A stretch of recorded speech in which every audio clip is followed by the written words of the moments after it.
Hello students, welcome to you in your physics class. मैं आपका physics teacher Pradeep Sharma. कक्षा 12 में बेटा हम लोग जो चैप्टर पढ़ रहे हैं वो है प्रत्यावर्ती धारा। 2 क्लासें हम लोग इसके अटेंड कर चुके हैं और पहली क्लास में हमने ये बताया था कि ये जो प्रत्यावर्ती धारा या प्रत्यावर्ती वोल्टेज होता है ये कैसे प्रोड्यूस होता है।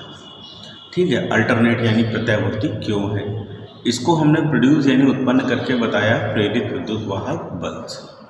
ठीक है, जिसमें हमने फॉर्मूला निकाला था E = NBA omega sine omega T, या E = NBA ओमेगा को हमने E0 लिया था तो ये हो गया था E = E0 × sign omega T.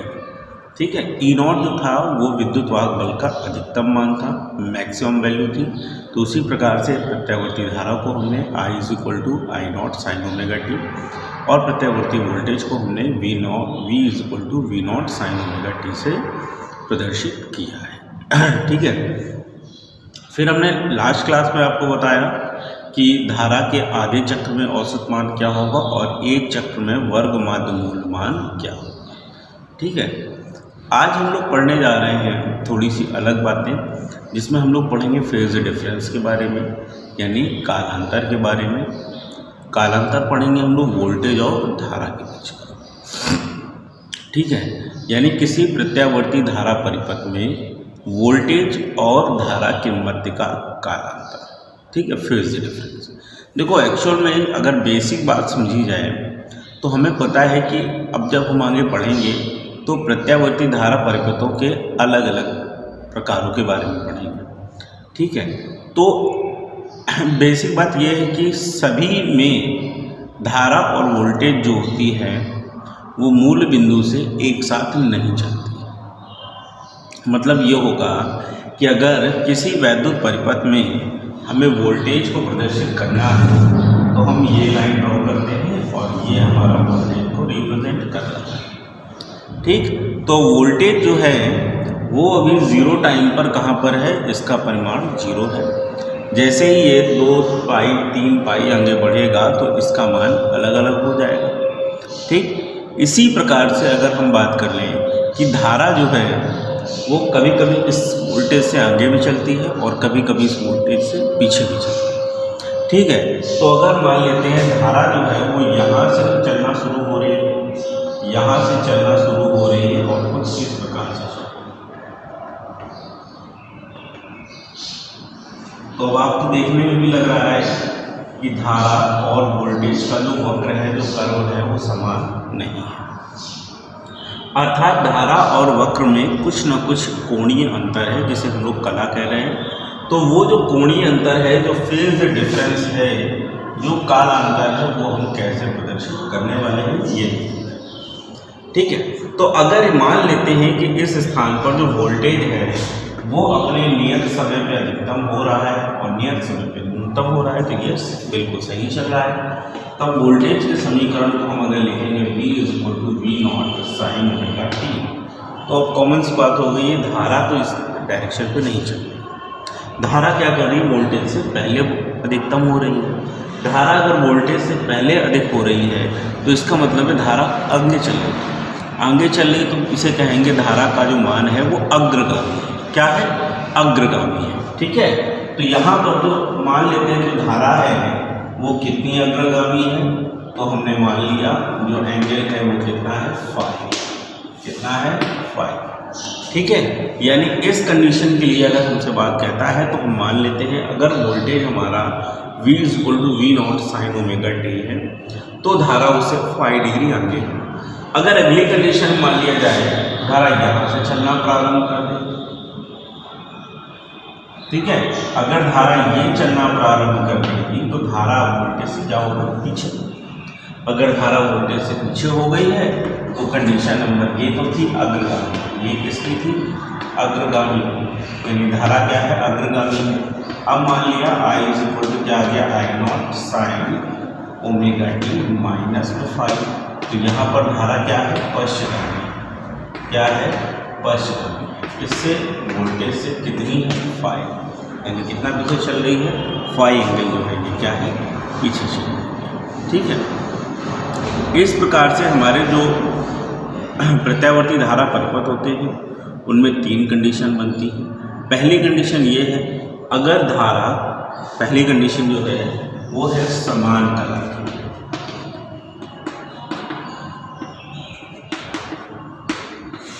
समान कला क्या होता है?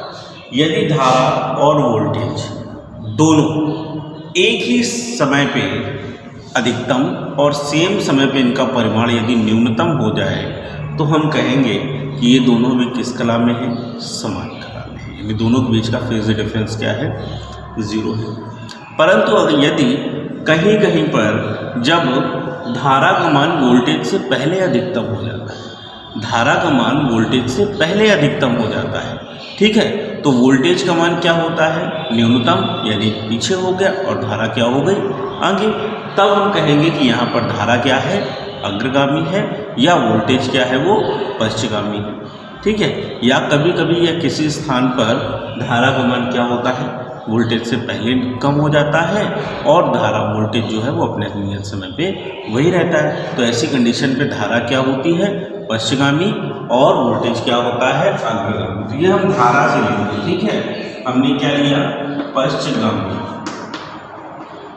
देखो इसमें V और I दोनों के लिए फेज डिफरेंस सेम होते हैं। मतलब अगर हम V के लिए फॉर्मूला लिखते हैं तो V0 sin ओमेगा t, और I के लिखते हैं तो I0 sin ओमेगा t। जबकि अगर धारा पश्चगामी होने की बात करेगा तो अगर V बराबर V0 sin ओमेगा t है तो I बराबर क्या होगा? I0 sin omega t -5। ठीक है, बात समझ में आ गई। यानी इसमें क्या है? धारा पश्चगामी है। फिर अगली बात कहेगा नंबर 3 अग्रगामी के लिए। अग्रगामी की कंडीशन पे, अग्रगामी कला की कंडीशन पे क्या होगा? V = V0 sin omega t, जबकि I = क्या होगा? I0 sin omega t +5। बात समझ में आ गई कि नहीं है? ठीक है। तो जैसे इस समीकरण को देख के हमें लग रहा है कि धारा वोल्टेज से आगे है, तो धारा इसमें वोल्टेज से अग्रगामी है, ठीक है। अगर उल्टा बात करेंगे तो वोल्टेज जो है धारा से पश्चगामी है, ठीक है। इसमें बात करेंगे जो वोल्टेज है वो धारा से अग्रगामी है या धारा वोल्टेज से पश्चगामी है। क्लियर हो रहा है? समझ में आ रहा है? ठीक है। तो कहीं पर हेडिंग डाल कर डेफिनेशन लिखो, फिर हम अलग अलग आपको प्रत्यावर्ती धारा परिपथों के बारे में बताते हैं।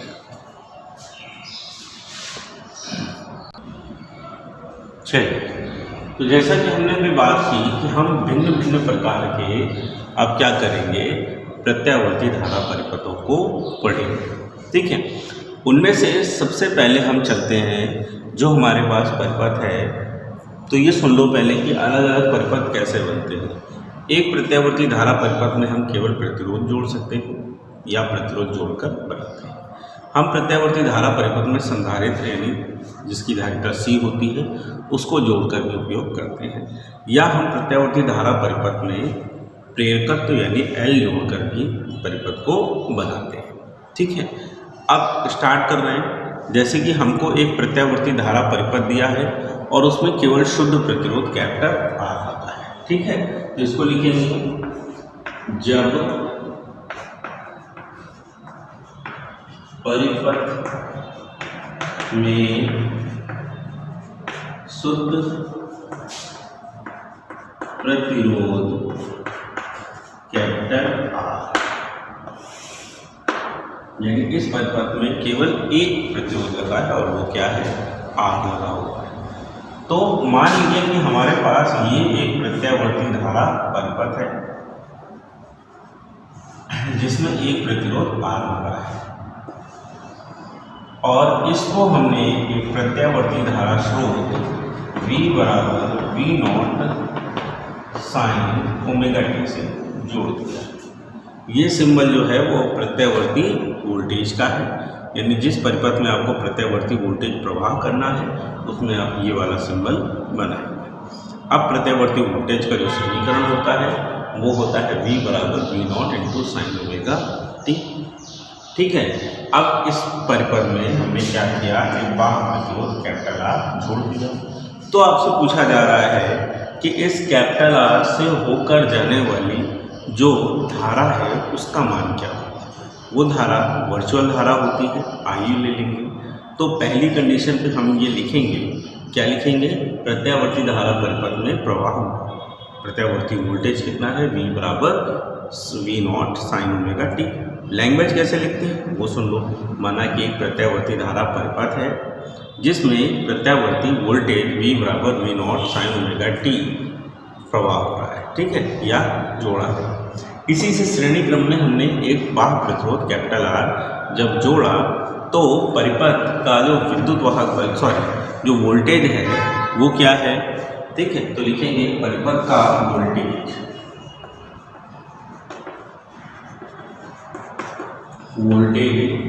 समीकरण जो आ रहा है वो क्या है, V बराबर V0 into sine omega T. But यहाँ पर लिख सकते हैं वी नो दैट कि R के सिरों के मध्य जो विभव होगा वो कितना होगा, V is equal to I। ये क्या हो गया, समीकरण नंबर 6 है। अब हम क्या लिख सकते हैं, समीकरण 1 व समीकरण 2 से, ठीक है। अब जब यहाँ पर बात करेंगे तो I R इक्वल आ जाएगा V0 into sine omega T, यानी I इक्वल आ गया V0 अपॉन R इंटू में साइन ओमेगा टी। V0 क्या है, इस परिपथ में अधिकतम वोल्टेज का मान है और R क्या है, परिपथ का प्रतिरोध है। तो जहाँ पर भी वोल्टेज अपॉन में प्रतिरोध मिलेगा वो धारा ही बनाएगा, लेकिन ये V0 है तो ये धारा जो बनाएगा वो कौन सी होगी, I0 into sine omega T. अब यहाँ पर देखने पे लग रहा है कि बहने वाली धारा और वोल्टेज दोनों के बीच में कोई कला नहीं है, अर्थात इसमें जो धारा बहेगी और जो वोल्टेज बहेगा दोनों किस कला में होंगे, समान होंगे। तो अब हम इसका एक डायग्राम बना लें। कहता है समान कला में है तो भाई बताओ कैसे है। तो हमने मान लिया कि ये वोल्टेज के लिए है और ये डॉटेड लाइन जो है ये किसके लिए है, धारा के लिए, ठीक है। तो किसी इस पॉइंट पर धारा का मान क्या है, अधिकतम, और इस पॉइंट पर क्या है, वोल्टेज का मान क्या है, अधिकतम, ठीक है। अब अगर इसको हम दूसरे शब्दों में बनाते हैं तो मान लेते हैं ये हमारा मूल बिंदु था और यहाँ पर जो है धारा का मान अधिकतम है और यहाँ पर वोल्टेज का मान अधिकतम है। अगर आपने इसको ड्रॉ कर दिया तो ये बन गया इसका प्रतिरोध यानी R, ठीक है। इसमें ये जो मान है ये I0 है और ये जो मान है ये क्या है, V0 है, क्या है, V0 है, ठीक है। तो बेटा इन दोनों के मान के अनुपात को ही हमने क्या नाम दे दिया है, R। यानी अगर इस वैद्युत परिपथ में आप R निकालते हैं तो एक R बराबर तो हो जाता है V अपॉन I अथवा V0 अपॉन में क्या आएगा, I0। यानी किसी वैद्युत प्रत्यावर्ती धारा परिपथ में जो प्रतिरोध होता है वो परिपथ में बहने वाली धारा तथा परिपथ के विद्युत वाहक व वोल्टेज के अनुपात के बराबर होता है, या कहेंगे उस परिपथ के अधिकतम प्रत्यावर्ती वोल्टेज तथा प्रत्यावर्ती धारा के अनुपात के बराबर होता है। बात समझ में आ गई कि नहीं है, ध्यान से देख लो। R के लिए हमने ये यूज किया है, ये वोल्टेज का है और ये धारा का है। बात समझ में आ गई। इसमें जो वोल्टेज है वो भी धारा के साथ अधिकतम हो रहा है और धारा के साथ ही न्यूनतम हो रहा है, अर्थात ये दोनों बिल्कुल समान कला में है। बात समझ में आ रही है। तो ये जो परिपथ है वो कौन सा परिपथ है, जिसमें हमने केवल शुद्ध प्रतिरोध R जोड़ा होगा, ठीक है। पॉज करके इसे कॉपी करो। हो गया कॉपी। चलिए अगला लिखा है, जब परिपथ में शुद्ध प्रेरकत्व L होता है। L यानी कुंडली का प्रेरकत्व, अर्थात अब हम एक कुंडली को लगाएंगे प्रत्यावर्ती धारा परिपथ। तो मान लिया कि हमारे पास जो प्रत्यावर्ती धारा परिपथ है उसमें एक L प्रेरकत्व की कुंडली है जिसे प्रत्यावर्ती वोल्टेज V बराबर V0 साइन ओमेगा टी से श्रेणी क्रम में जोड़ दिया है। यानी ये कुंडली है और इसका प्रेरकत्व कितना है, L। इसको V बराबर V0 साइन ओमेगा टी से हमने क्या कर दिया, जोड़ दिया है। तब परिपथ में प्रवाह कुल वोल्टेज जो होगा उसका समीकरण होगा V बराबर V0 into sine omega T. अब देखो भैया, जब इस परिपथ में धारा का प्रवाह होगा तो कौन सी धारा बहेगी? प्रत्यावर्ती धारा। और प्रत्यावर्ती धारा का परिमाण भी बदलता है और दिशा भी, अर्थात परिमाण और दिशा बदलने के साथ क्या होगा कि इस कुंडली में जो भी फ्लक्स बन रहा होगा उसमें परिवर्तन होगा, और तब इस कुंडली में जो परिवर्तन होगा उस परिवर्तन के कारण इस परिपथ में एक प्रेरित धारा बहेगी। ठीक है, और तब जो यहाँ पर प्रेरित विद्युत वाहक बल उत्पन्न होगा वो प्रेरित विद्युत वाहक बल ही वहाँ पर धारा का प्रवाह कर रहा है, अर्थात यहाँ पर जो प्रेरित विद्युत वाहक बल उत्पन्न होगा वो कितना होगा? माइनस का L DI अपॉन में क्या होगा? dt। ठीक है, बात समझ में आ रही है कि नहीं आ रही है? अर्थात उस कंडीशन पे इस परिपथ में कुल वोल्टेज कितना होगा? एक वोल्टेज आ गया माइनस का L DI अपॉन dt और दूसरा हो गया V0 into sine omega T. और अगर इन दोनों का रिजल्टेंट निकालेंगे तो हमें क्या मिलेगा? 0। तो हम यहाँ पर लिखेंगे परिपथ का प्रतिरोध 0 है, तब हम क्या लिखेंगे? परिपथ प्रेरकत्व L के कारण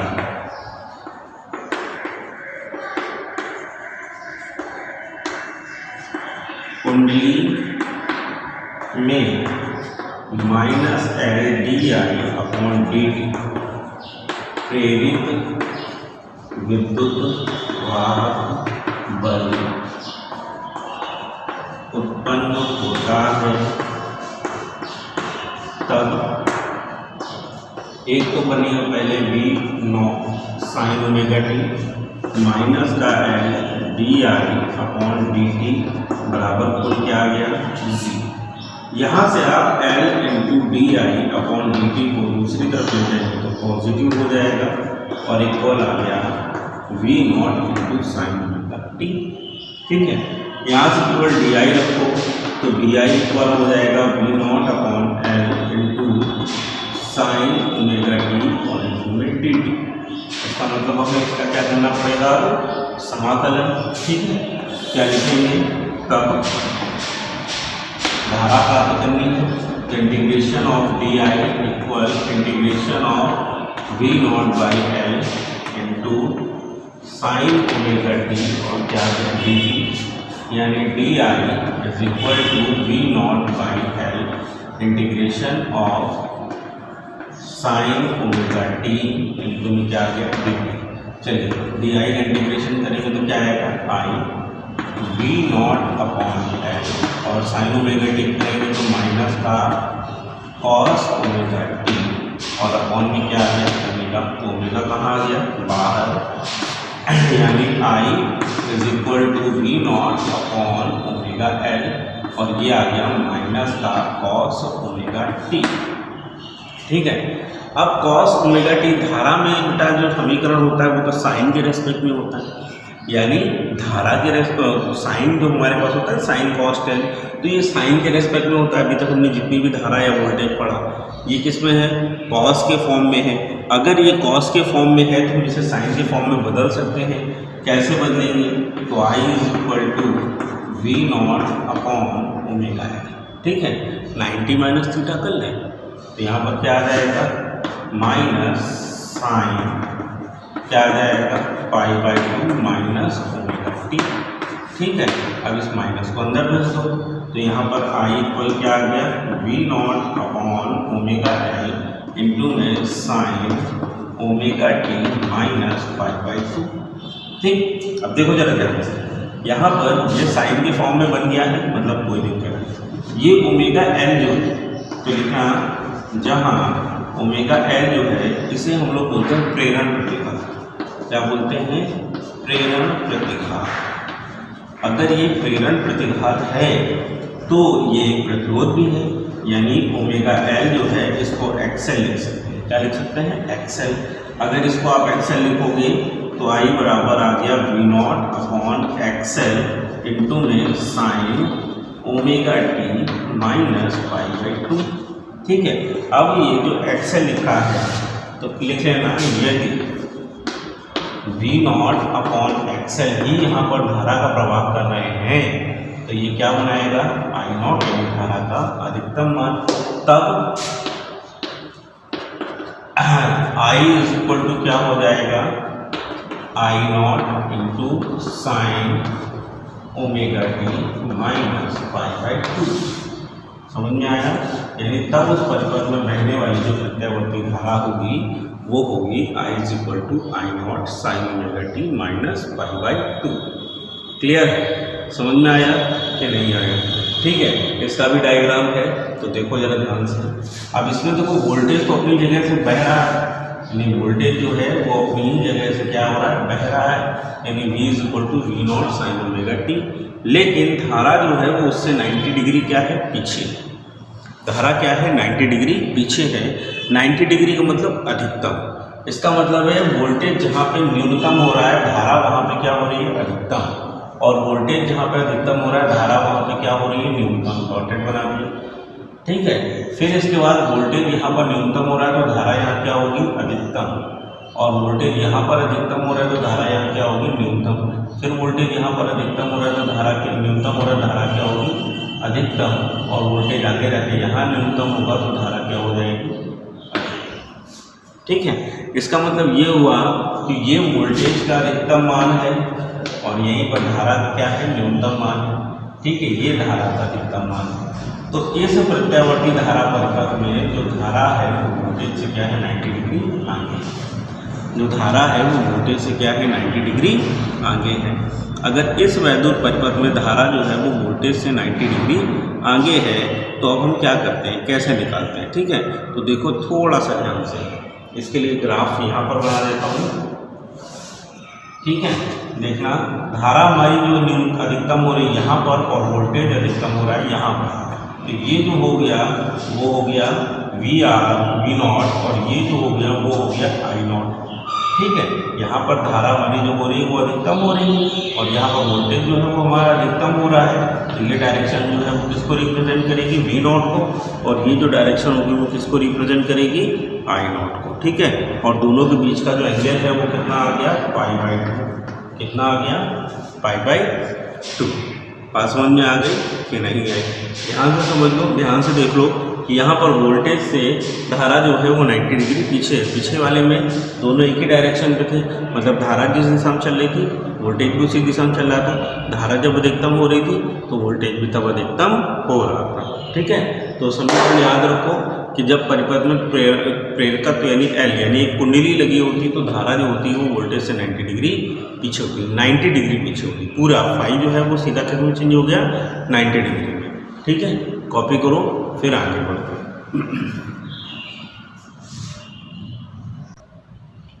हो गया कॉपी? चलिए अब अगली बात करते हैं कि जब परिपथ में संधारित्र C लगा,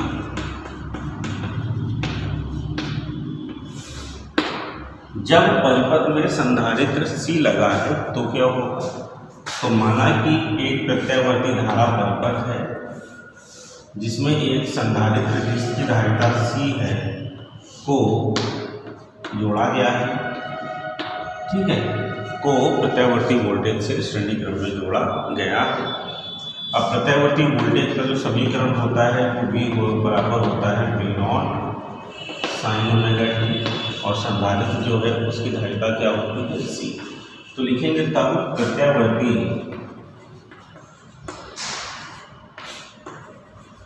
धारा परिपथ में वोल्टेज का समीकरण, जो भी वोल्टेज का समीकरण होगा वो होगा V बराबर V naught sine omega T, ठीक। अब देखो कि जैसे ही इस प्रत्यावर्ती धारा परिपथ में हमने संधारित्र को जोड़ा तो प्रत्यावर्ती धारा अपने नियमानुसार आधे चक्र में धनात्मक होगी और आधे चक्र में ऋणात्मक। इस कारण इस संधारित्र की दोनों प्लेटों के बीच में जो भी वैद्युत क्षेत्र था वो लगातार परिवर्तित होगा और प्लेटों के मध्य क्या होगा, आवेश संचय होगा। तब उस कंडीशन पे जो भी आवेश संचित होगा उस आवेश से जो विभव उत्पन्न होगा, जो वोल्टेज उत्पन्न होगा, वो कितना होगा? प्लेटों के बीच में Q/C कितना होगा? Q/C। तो लिखेंगे संधारित्र की प्लेटों के मध्य, संधारित्र की प्लेटों के मध्य Q/C, ठीक है, वोल्टेज उत्पन्न होता है। अतः V बराबर क्या आ गया? Q/C। तब हम अब सीधा लिख सकते हैं कि जो भी वोल्टेज उत्पन्न होगा वो इस प्रत्यावर्ती वोल्टेज V बराबर V0 साइन ओमेगा t के कारण होगा। यानी यहाँ से जो आवेश है वो हो जाएगा CV0 में साइन ओमेगा t। लेकिन हमको ये भी पता है वी नो दैट, या लिखते हैं टी के सापेक्ष अवकलित करने पर, अगर इसे आप टी के सापेक्ष अवकलित करेंगे तो dQ/dt equal d/dt CV0 into में क्या आ गया? Sign omega t। ठीक है, अब यहाँ पर तो ठीक है dQ/dt, लेकिन यहाँ से CV0 कॉमन आ गया, कांस्टेंट आ गया, बाहर आ गया, और ये आ गया साइन ओमेगा t। ठीक है, अब देखो बहुत ध्यान से, dQ/dt जो है वो परिपथ में धारा परिवर्तन है, आवेश प्रवाह की दर है। तो ये क्या बनेगा? dQ/dt क्या बनेगा? I इक्वल क्या आएगा? CV0, और यहाँ पर क्या आएगा? साइन ओमेगा t का होता है अवकलन कॉस ओमेगा t, और इंटू में ओमेगा को गुणा कर दिया, तो I इक्वल टू आ गया ओमेगा इंटू सी इंटू V0 इंटू में कॉस ओमेगा t। अब दूसरी बात समझना, ये जो कॉस ओमेगा t होता है, जो कॉस ओमेगा t होता है वो नहीं चाहिए हमको, क्या चाहिए? साइन के फॉर्म में। तो यहाँ पर अगर इसको हम साइन के फॉर्म में लिखेंगे तो अब ये पॉजिटिव आ रहा है, तो इसको हम पॉजिटिव लिख लेंगे, और यहाँ पर एक चेंज करेंगे, इसको नीचे भेजेंगे तो 1/ओमेगा c इंटू में क्या आ गया? साइन ओमेगा t प्लस π/2, यानी साइन π/2 प्लस ओमेगा t। ठीक है, एक ही बात है। अब यहाँ पर देखते हैं, लिखते हैं जहाँ 1/ओमेगा c जो है उसे हम लोग xc लिख सकते हैं। क्या लिख सकते हैं? xc। x जो है, xc जो है उसे हम लोग बोलेंगे धारितीय प्रतिघात। क्या बोलेंगे? धारितीय प्रतिघात। ठीक है, तो अगर ये मान इसमें रख देंगे तो I इक्वल टू क्या आ जाएगा? V0/xc इंटू में साइन ओमेगा t प्लस π/2। अब लिख सकते हैं यदि V0/xc जो है, ये जो है वो क्या बनाता है? I0 अधिकतम धारा। तब I इक्वल टू क्या आ जाएगा? I0 into sine omega t plus π/2, यानी इसमें दिखने वाली जो धारा है वो वोल्टेज से क्या है? 90 डिग्री आगे चल रही है। मतलब कहने का बिल्कुल सिंपल सा होता है, ये हमारे पास वोल्टेज के लिए हो गया। अगर वोल्टेज यहाँ पर न्यूनतम है तो धारा यहाँ पे अधिकतम है, और वोल्टेज यहाँ पर अगर न्यूनतम है, अधिकतम है, तो धारा यहाँ पे क्या है? न्यूनतम है। ठीक है, फिर यहाँ पर वोल्टेज न्यूनतम है तो धारा यहाँ पे क्या है? अधिकतम है, और फिर यहाँ पर वोल्टेज अधिकतम है तो धारा क्या है? न्यूनतम है। ठीक है, और इस तरह से यहाँ की क्या होगा? बढ़ेगा। अर्थात अगर हम इसका वक्र खींचना चाहें तो वोल्टेज जहाँ पे अधिकतम हो रहा है वो ये है, और धारा जहाँ पे अधिकतम हो रही है वो ये है, और इन दोनों के बीच का एंगल कितना है? π/2 है, यानी 90 डिग्री। तो ये I की डायरेक्शन हो गई और ये B की डायरेक्शन हो गई। ठीक है, और दोनों के बीच का एंगल कितना हो गया? 90 डिग्री हो गया। बात समझ में आ गई? तो प्रत्यावर्ती धारा परिपथ में जिसमें संधारित्र C लगा होता है उसमें बहने वाली प्रत्यावर्ती धारा जो होती है वो वोल्टेज से 90 डिग्री आगे होती है, जबकि प्रेरकत्व यानी कुंडली में धारा जो होती है वो 90 डिग्री पीछे चलती है वोल्टेज से। क्लियर हुआ? समझ में आया? तो आज इतना ही रखते हैं, अगली क्लास में इसी से संबंधित आपको और भी परिपथ समझाया जाएगा। ठीक है, तो मिलते हैं अपनी अगली क्लास में।